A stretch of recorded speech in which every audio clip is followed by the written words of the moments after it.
Dans cette vidéo, nous allons étudier la convergence de l'intégrale de 0 à 1 ln de x d de x. Donc, comme on a fait dans les autres exemples, la fonction ln de x est continue sur l'intervalle 0, 1. Donc, le problème de continuité se pose au niveau de 0 et par la suite, le problème de convergence est au voisinage de 0. Le problème se pose donc en 1. Alors, il faut étudier la limite de grand f de x, la primitive de ln de x au voisinage de 1, et voir est-ce que la limite c'est égal à un nombre fini ou bien c'est égal à l'infini. Alors, comme primitive, une primitive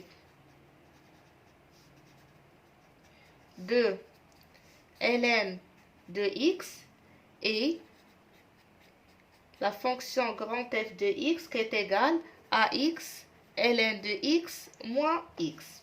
Ça, c'est reconnu. Donc, on passe pour la limite. On a la limite lorsque x tend vers 0 de x ln de x moins x, c'est égal à 0 moins 0. Donc, c'est égal à 0. Différent de l'infini, alors, l'intégrale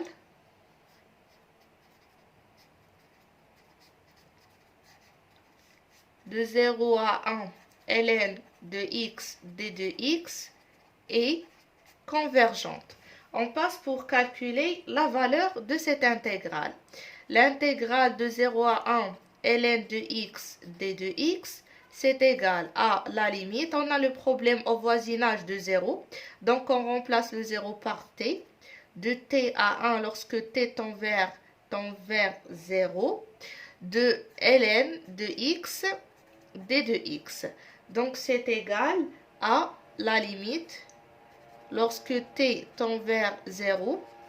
Primitive de ln de x d de x, on a dit que c'est x ln de x moins x entre t et 1.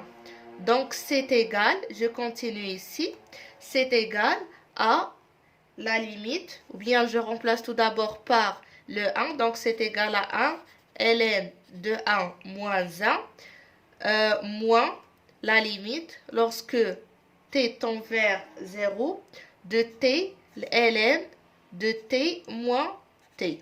Donc, c'est égal, la limite, on a déjà calculé la limite lorsque x ou bien t tend vers 0 de t ln de t moins t, c'est égal à 0. Donc, ça, c'est 0.